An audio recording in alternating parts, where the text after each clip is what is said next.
Olá, sejam bem-vindos a mais um CESP Entrevista. Hoje recebemos o engenheiro e professor Fernando Camargo.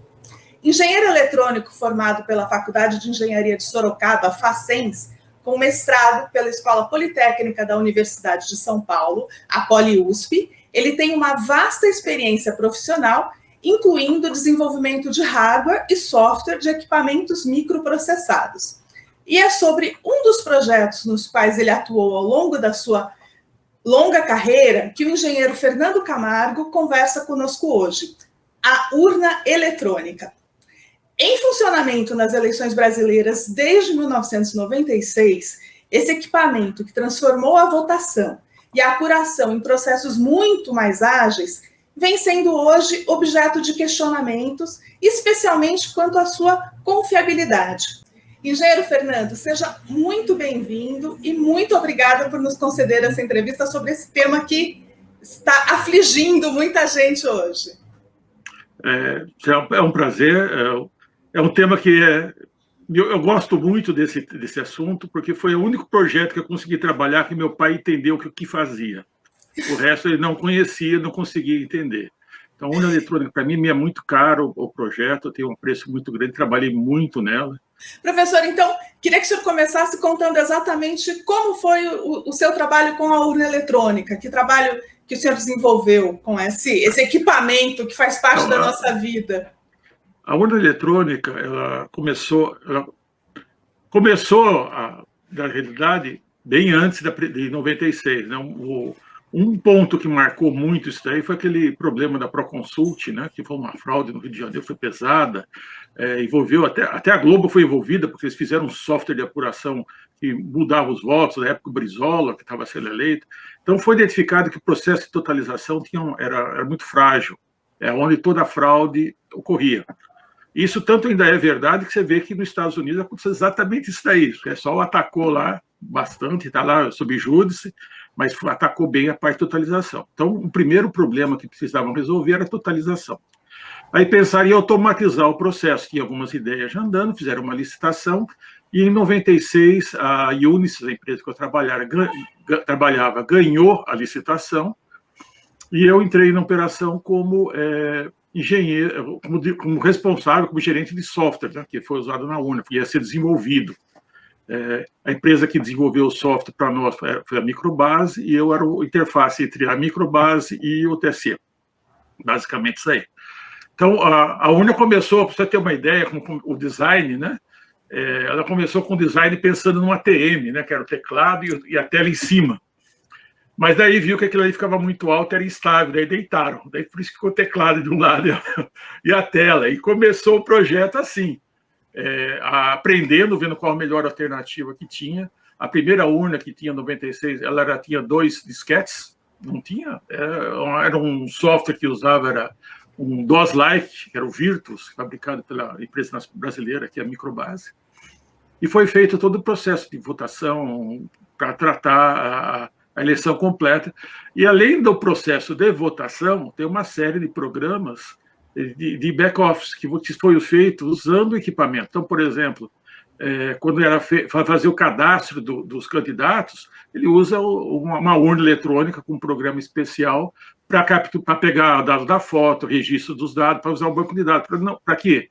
Para que o TSE pudesse usar o equipamento também fora da época da eleição. Senão ele ficaria 2 anos lá parado, sem uso, e eles precisam comprar computadores. Então, tem uma série de usos paralelos que foram desenvolvidos para eles.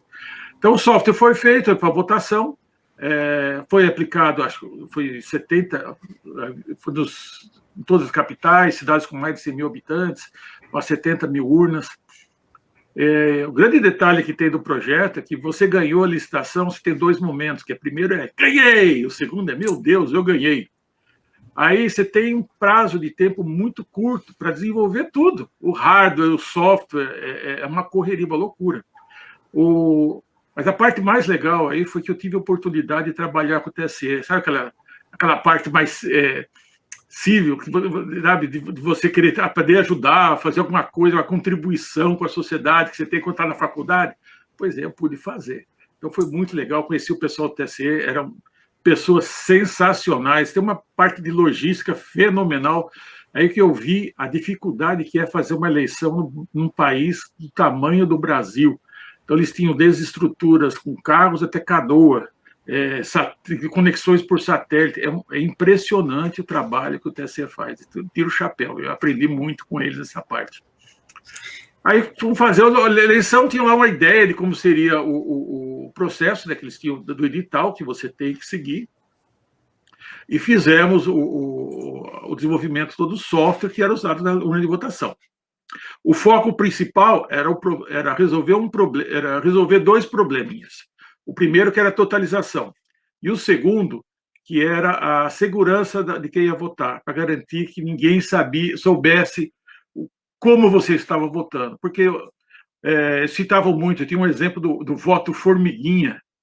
Então, uma pessoa, o chefe da área lá, entrava na sessão, pegava o voto de papel padrão, oficial, ia na cabine, votava no candidato que ele queria, dobrava, colocava no bolso, pegava um outro papel qualquer e colocava na urna.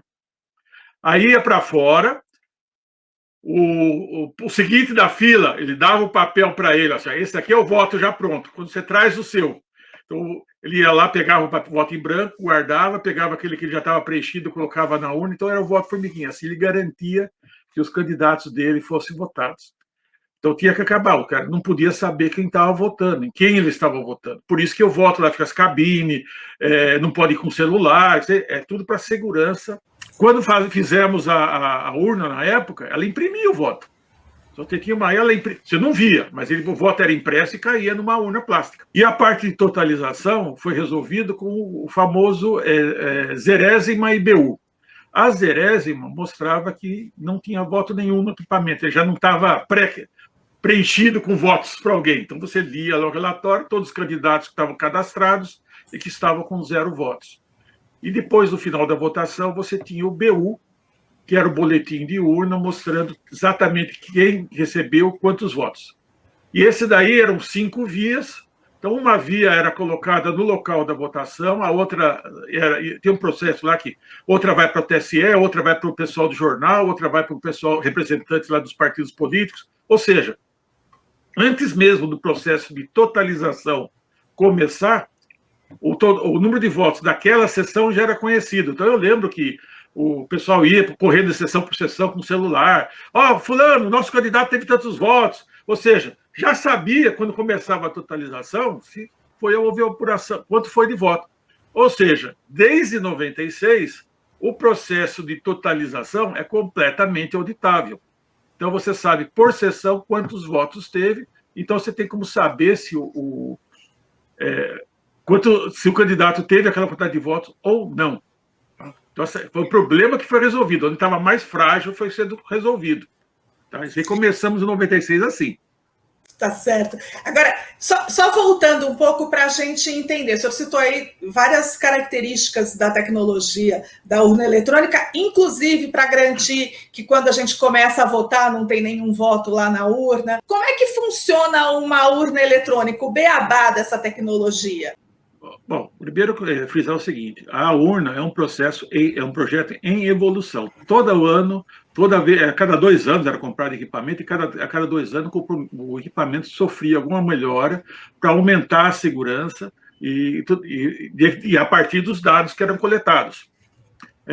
Então, o processo de votação básico começa o seguinte: primeiro você faz o cadastro de todos os candidatos, tem um prazo legal para fazer. Então, o relógio conta para trás, né? Você vê a data da eleição, vai contando para trás.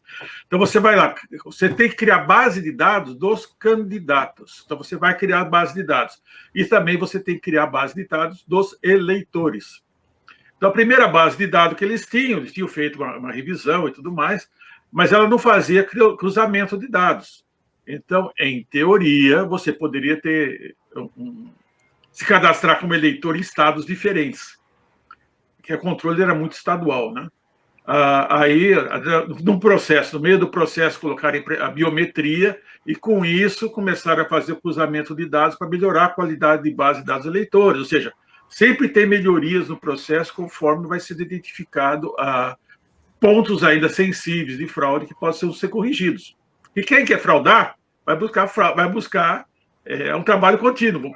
Quem quer fraudar vai buscar onde tem algum furo no processo para fraudar. E faz parte do TSE identificar uma maneira para evitar que isso ocorra. Né? Então, começa lá, feita a base de dados, aí eles pegam, dos eleitores, eles criam no TSE um processo onde eles fatiam os dados do eleitor para colocar em cada urna, né, cada sessão, os eleitores que estão nela e quais são os candidatos que eles podem votar. Isso é carregado em todas as urnas. Então, cerca de um mês antes da eleição, começa o processo que é uma cerimônia, tudo mais, de lacração do software, que vai ser usado na eleição, e preparado o sistema para fazer a carga das urnas. Então, vocês vão lá carregando em cada uma das urnas o programa de votação, a base de dados de eleitores, a base de dados de candidatos, já vai colocando todas essas informações, e essas informações, e a urna e no processo de carga, a urna também é testada para verificar se está tudo certo, coloca um papel, carrega a bateria, que ela tem para autonomia, porque tem algumas cidades no começo lá que a bateria inicialmente era para 2 horas de operação, uma emergência. Mas teve cidades que o pessoal fez o quê? Eles simplesmente derrubaram o poste, cortaram totalmente a energia elétrica. Então a bateria não era suficiente, usar bateria externa. Então, nas urnas atuais, a bateria já é suficiente para toda a eleição, ela dura o período todo, ou seja, foram melhorias que foram acrescentadas de acordo com o que foi sendo observado. Então, depois de carregada a urna, ela preparada, é emitido um documento dizendo um comprovante de teste, que ela foi totalmente testada, que ela foi carregada, que o software que está dentro dela é válido. E o detalhe, quando você carrega o software na urna, a urna tem uma criptografia própria. Cada urna tem uma identificação criptográfica própria, única, exclusiva. Então, você carrega as chaves criptográficas que vão ser usadas no processo, a criptografia que é usada, principalmente agora, é criptografia forte, assimétrica, né? Então, é bem seguro nesse processo, para você quebrar. É o seguinte, a criptografia tem que ser forte o suficiente para que ninguém conseguir quebrar ela no momento do processo. E aqui tem lá, os caras, mesmo com supercomputadores, demoraria um tempo, uns meses para quebrar a chave, ou seja, já passou a eleição, não tem mais o efeito, e, além disso, você fez para uma urna, tem que fazer a mesma coisa para as outras, porque a criptografia de cada urna é diferente. Então, é preparada a urna, ela é embalada, e ela fica esperando, é distribuída, né, em todos os locais de votação. Aí o mesário chega, abre a caixa, arruma a sessão, né, coloca equipamento, coloca a proteção do eleitor, o terminal do mesário, que é por onde ele faz o controle dos eleitores para a votação, e liga a urna na tomada, imprime a zerésima. Então, mas ele vai estar. A urna tem todo um relógio interno que controla todas as atividades. Então, digamos, a eleição vai começar às 8. Então, somente a partir das 7h30 que ele pode imprimir a zerésima. Imprimiu a zerésima, porque a zerésima demora uns 15 minutos imprimindo. É uma fita de 5, 10 metros de comprimento, porque lá em São Paulo, que tinha candidatos aí para caramba de deputados, de vereadores.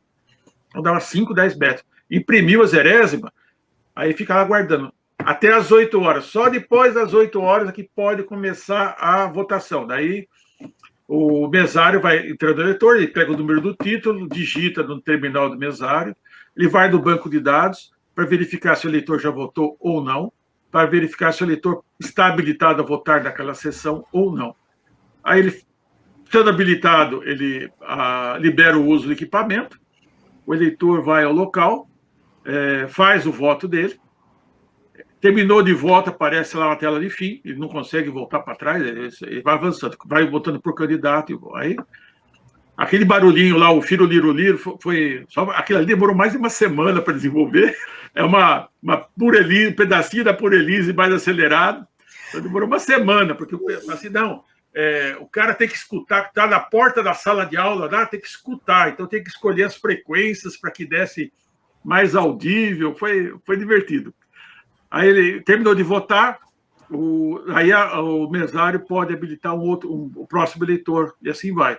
Até que, quando chega às 5h30, é horário de fim de eleição, aparece uma mensagem lá para o mesário, se ele já se tem eleitores ainda ou não, comparecendo, se ele quer encerrar a votação. Aí tem uma senha que ele tem que digitar. Quando ele digita essa senha, a urna ela finaliza o processo de votação, aí ela imprime os BUs, né? Ela imprime o BU e vai perguntar, e aí, se o primeiro BU saiu bem, está tudo legal? Tá, então vou imprimir mais 4 vias, imprime. E todos os mesários lá participaram, lá tem que assinar, esse documento é público, ela gera uma mídia removível.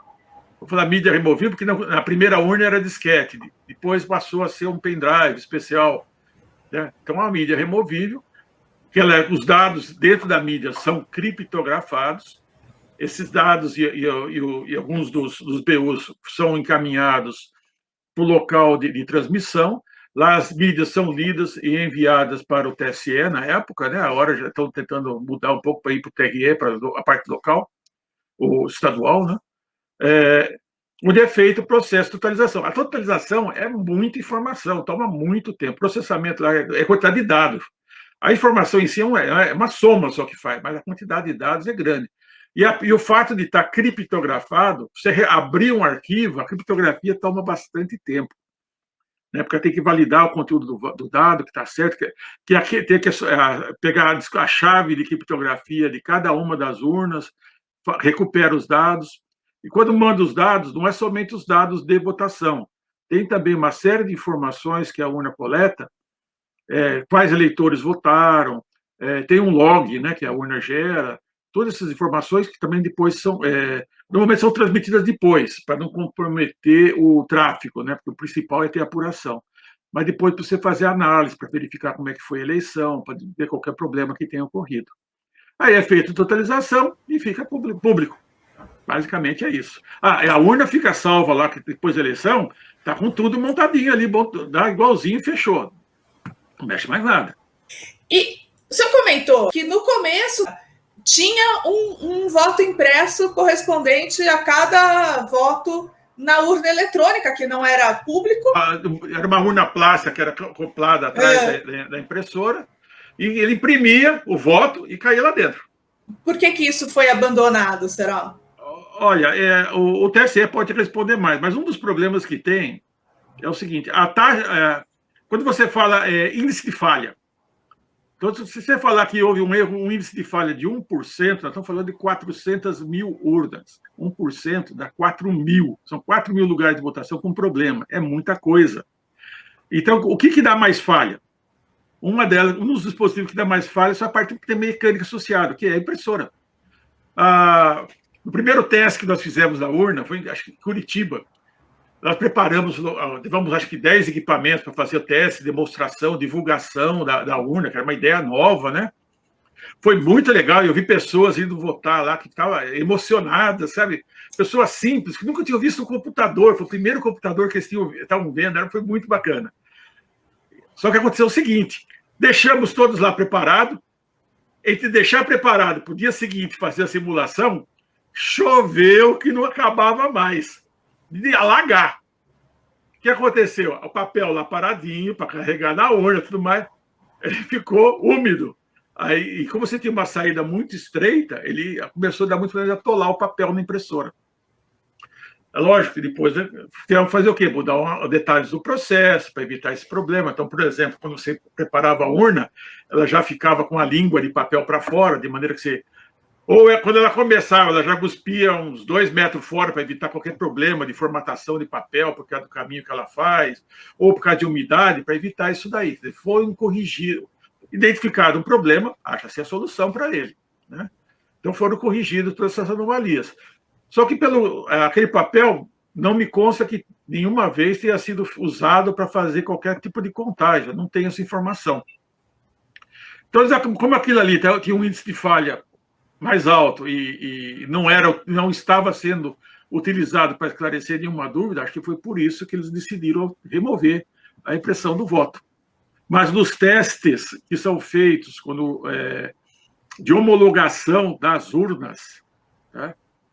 Então, quando vai lá os candidatos que querem fabricar a urna, o programa de teste imprime voto. Tem lá, inclusive, que tem uma marca preta que tem lá para garantir que a bateria aguentaria alimentar a impressora se tivesse que imprimir votos, ou seja, o equipamento é projetado para suportar tudo isso. Essa discussão que tem hoje, que o voto seja auditável de alguma maneira, tem uma parcela que defende, eu acho que é justamente esse processo anterior, porque é a impressão de um papel que garanta para o eleitor que o voto dele foi aquele que ele digitou ali na urna mesmo, e há quem diga que não, essa história de papel gera aquele problema que o senhor também mencionou, porque fere a ideia de sigilo absoluto do voto e é um caminho aí para a volta do voto de cabresto, né, do candidato ali que contrata o voto,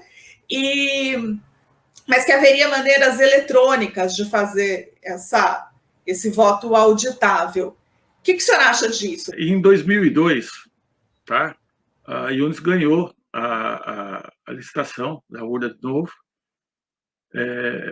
e fizemos um projeto onde tinha uma impressão de voto. Tá? Foi testada essa impressão, eu creio que 27 mil impressoras foram criadas, foi feito o teste. E os problemas que deram ali, basicamente, foi o fato novamente, o problema de atolar o papel, apesar de ter sido implementado algumas coisas, ainda deu esse problema. E também problema do eleitor, que criou uma etapa a mais. O grande problema da urna é que o eleitor só é treinado para mexer nela de 2 em 2 anos. Então, quando você coloca alguma etapa nova no processo, o eleitor não está muito bem informado e criou problema. Então, o eleitor votava em todos os candidatos, aí aparecia uma tela nova mostrando, olha, você votou nisso. Olhe na impressora para ver se está correto. Confirme o seu voto. Então, na impressora tinha uma janela. Veja bem, essa impressão do voto, o eleitor não pega o voto. Então, tem uma janela lá de proteção, uma lente, que o cara conseguia ver o que estava impresso. Ele aparecia, presidente, fulano, deputado, senador, ele mostrava tudo. Se estivesse tudo certo, ele apertava confirma, então ele colocava lá no final do voto uma marcação, uma criptografia, e cortava o papel, e esse voto era jogado automaticamente para a urna sem intervenção do operador. Do operador não, do eleitor. Se ele falava que não, aquele voto era marcado como não aceito, tinha um código especial também, porque ele ia cair dentro da urna do mesmo jeito, eu tinha que diferenciar ele, e o eleitor poderia repetir o voto novamente. Qual é a ideia que está por trás disso daí? Ao longo dos anos, todos os pontos de possíveis fraudes que foram identificados foram melhorados. Então, por exemplo, você vai votar na sessão. Aí acabou a votação, o que impede que os fiscais fechem a porta e fiquem votando o que eles querem? Ele tem a lista dos eleitores que deveriam ter comparecido. E fiquem eles votando. O que impede isso daí fisicamente é os fiscais. Só que os partidos estão ficando meio relaxados de mandar fiscal para apurar isso daí, eles não acompanham. Então, criaram essa fase. O que foi feito? Vamos pegar e colocar biometria. Então, sem biometria, não dá para o cara votar no lugar do outro. Eu posso ter vários títulos eleitorais em várias cidades. Vou fazer biometria, cruzamento dos dados, para garantir que um cara com as mesmas impressões digitais não pode estar em mais de um lugar, certo? Então, você vai refinando, melhorando a qualidade da base de dados para evitar esse tipo de problema. Tá? Além disso, você tem uma coisa, que tem um log. O log, ele simplesmente vai dizer o seguinte: habilitou o eleitor, votou para presidente, votou para ser um deputado, só coloca uma marca. Não está dizendo para quem ele votou. Mas ele permite fazer o quê? Você levantar a estatística de quanto tempo ele demora para votar, para saber, tem muito pouco eleitor. Se cada eleitor demora, naquela sessão, um minuto para votar, então posso ter, digamos, 400 eleitores. Se demora 2 minutos, vou ter que colocar 200, porque o pessoal tem mais idade, é mais lento, sei lá, qualquer problema que tenha, mas uma dificuldade adicional para votar, então não pode ser tão grande. Permite essa parte de administração. Além disso, ele permite também fazer análise com inteligência artificial, ou seja, eu posso verificar, olha, se nos últimos 30 minutos tiveram 50% do voto, tem alguma coisa errada ali, entendeu? Então, te permite você fazer depois uma auditoria. A urna atual, ela é auditável? É auditável. Tá? Do mesmo jeito, essa Lava Jato aí, se por acaso você acha que quem corrompe cria um recibo que o corrompido tem que assinar, e por causa desse papelzinho que eles pegaram os caras, não. É uma análise, auditoria técnica. Isso você faz. Mesma coisa na urna, você faz uma auditoria técnica. Tá? Então, aí você vai reduzindo os problemas que podem ocorrer fora. Onde fica o último ponto de falha? É o próprio TSE. Se porventura tivesse alguém lá dentro e tem acesso ao software que vai carregar e fizesse alguma coisa errada, quem vai pegar? Quem vai descobrir? Então, o fato de você ter essa impressão fora, tá, permite que cada eleitor vai verificar. Bom, eu votei no candidato 1, saiu 1, tá. Votei no senador 2, saiu 2, tá. Tá tudo certo? Confirma. Ou seja, o papel que vai lá para dentro, tá, confirma. O leitor verificou. Então, fica mais difícil para que alguém infiltrado dentro do TSE fizesse alguma coisa errada. Porque fora do TSE, mudar alguma coisa da urna, não dá. Realmente não dá. Olha, é muito difícil. Primeiro que você tem que pegar uma urna. Segundo que a urna tem uma série de barreiras físicas, tem lacres. Então, se o lacre estiver rompido, aquela urna já não pode ser usada, fisicamente. Entendeu? Então, você já tem as barreiras físicas, depois você tem as barreiras lógicas. Então, várias. Só para você ter uma ideia, as versões atuais da urna é assim. Tem 2 níveis de processamento. O primeiro processamento, você ligou a urna, ela vai e vai verificar se aquela BIOS que tem dentro do computador, que começa o sistema, se ela está íntegra. Ou seja, vai lá, tem uma assinatura, tudo certo. Está tudo certo? Tá. Então, agora eu passo o controle para a BIOS. Aí a BIOS vai começar a executar, ela vai carregar o programa que eles chamam de bootloader para executar, que vai carregar depois o Windows, o sistema operacional que for, o Linux, o que for. Então, mas só que ela faz o quê? Vai verificar se o bootloader está íntegro. Tem a chave da criptografia. Está íntegro? Tá. Aí ele passa o controle para o bootloader. O bootloader vai carregar o sistema operacional, que é onde vai realmente começar as coisas a acontecer. Só que antes ele vai lá, checa o sistema operacional, está tudo certo, é o software cadastrado, está assinado corretamente? Tá. Aí ele carrega o sistema operacional. O sistema operacional entra, aqui tem que rodar o software de votação, base de dados, ele vai, checa, tudo isso daí, está tudo assinado correto? Tá. Então, vote. Então, não é fácil, tem bastante barreiras lógicas. Então, a proposta dessa división do voto é para que seja garantido, vai dar até para o próprio pessoal do TSE, eu trabalhei com eles, olha, eu só tenho boas coisas para falar sobre eles, pessoas muito abnegadas, sabe, muito comprometidas. Mas, sabe como é? Acontece, né? Shit happens. Pode ter alguém lá que tenha sido corrompido por algum motivo. Então, a impressora externa exatamente vem para pegar isso daí, para permitir fazer uma auditoria, mas comparando o resultado, se a urna totalizou corretamente. É só por isso. Tá?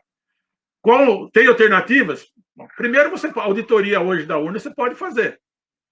Não sei por que não fizeram. Segundo, já comentei até com algumas pessoas da UTSE, o software da urna tem que ficar aberto. Até o Windows hoje é aberto. Por que não o software da urna? Deixa aberto. Tem 2 vantagens. Primeiro, que não fica esse negócio de caixa preta, que, para a teoria da conspiração, é um prato cheio.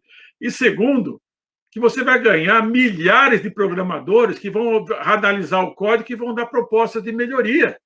Olha só, de graça. Quem não quer isso? É um ganha-ganha. Tá? Então, por exemplo, uma das coisas que podia fazer, eu sei que o TSE já está pensando nisso há algum tempo, mas devia lá deixar o código aberto para todo mundo poder ver. Acabou. Não há problema nenhum. Eu não vejo problema. Não é isso que protege ou oferece segurança adicional à urna. A crítica que se ouve muito aí, as teorias da conspiração, como o senhor mencionou, são exatamente a caixa preta. Ok, na hora que eu vou lá, eu voto, ok, eu já entendi, a urna é segura. Mas depois eu fico lá na televisão televisão, o TSE me dá um número e eu não sei de onde esse número saiu. Quando começou o processo de votação, todos os partidos tinham uma apuração paralela. Todos. Hoje, eles estão mal acostumados. Eles querem ganhar os 2 bilhões, não fazer nada, depois só reclamar, que é muito mais fácil. Entendeu? Por exemplo, na eleição passada, o TSE tem um aplicativo que ele deu, que o BU imprime no final um QR Code. Você ia lá com o celular, lia o QR Code e dava todos os votos que estavam naquele BU. E depois você pode processar eletronicamente, fazer uma apuração paralela.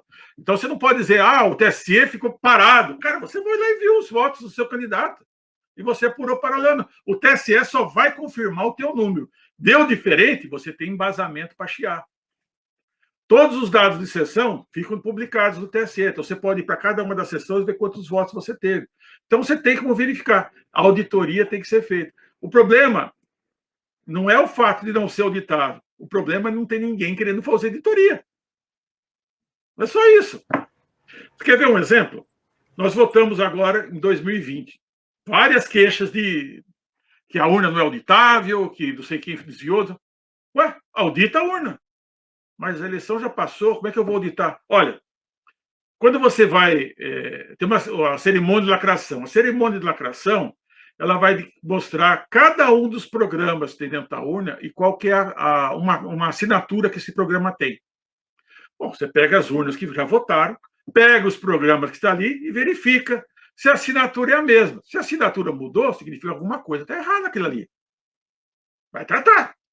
Você tem também análise dos logs, como eu disse, você pode ver como é que está a parte de a distribuição de leitores ao longo do tempo, né? Então, o leitor, em teoria, vai ser mais ou menos uniforme, vai ter um horário que dá mais, vai menos, vai ter uma média ali, matematicamente, e você consegue saber como é que se comportam os eleitores. Você vai ver se aquele comportamento é normal, ou se está lá um eleitor por minuto, está retinho, assim, bonitinho, cara. Não é assim. Então, você tem como fazer, você tem como descobrir. Tá? Você tem o que fazer. E também tem aquele detalhe, você tem como comparar o dado da sessão tal e como que estava o sistema de totalização. Era igual o do BU. Você tem como verificar isso. Você é auditável. Isso é o primeiro.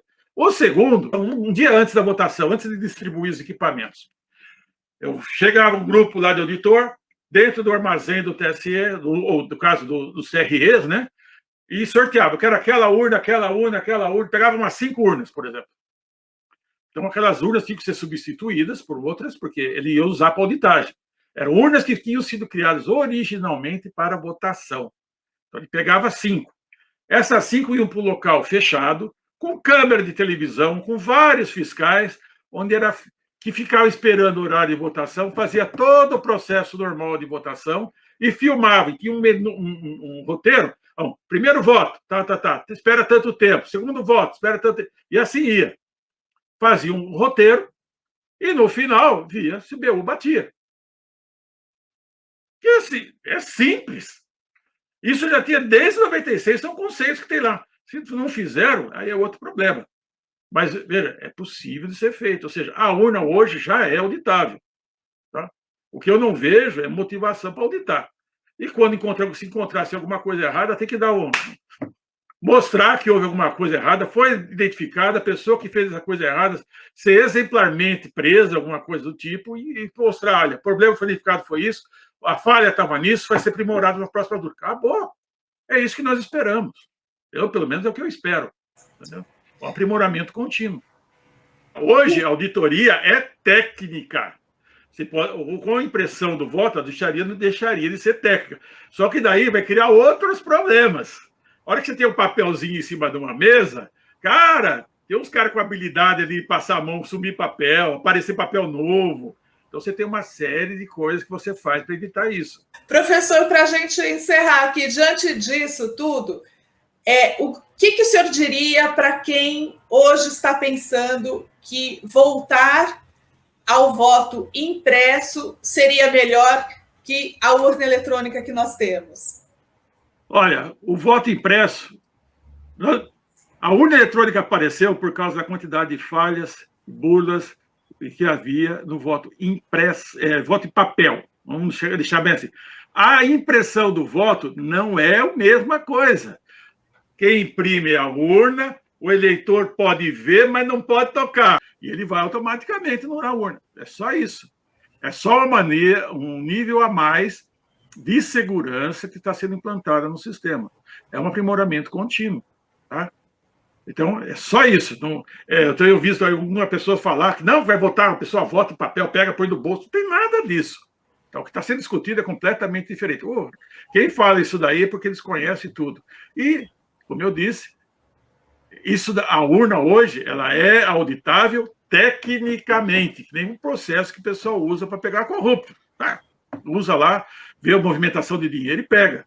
Tá? Não tem recibo lá. Mesma coisa, a urna você consegue fazer auditoria técnica. Tá? E pode até aproveitar para fazer um teste. Pega a urna de 2020, faz auditoria nela, vê se acha alguma fraude. Se tiver alguma fraude lá, já corrige para 2022. Certo? Vai lá ver. Muitíssimo obrigada por essa entrevista, assim, que eu acho que esclarece muito. Muitíssimo obrigada mesmo, viu, professor? Espero ter ajudado. Com certeza. E obrigada a você que assiste ao CESP Entrevista. Lembrando aqui que se você não está inscrito no canal do CESP, se inscreva, porque tem muitos conteúdos bacanas, eventos online acontecendo, que valem a pena ser acompanhados. Tá bom? Muito obrigada e até a próxima.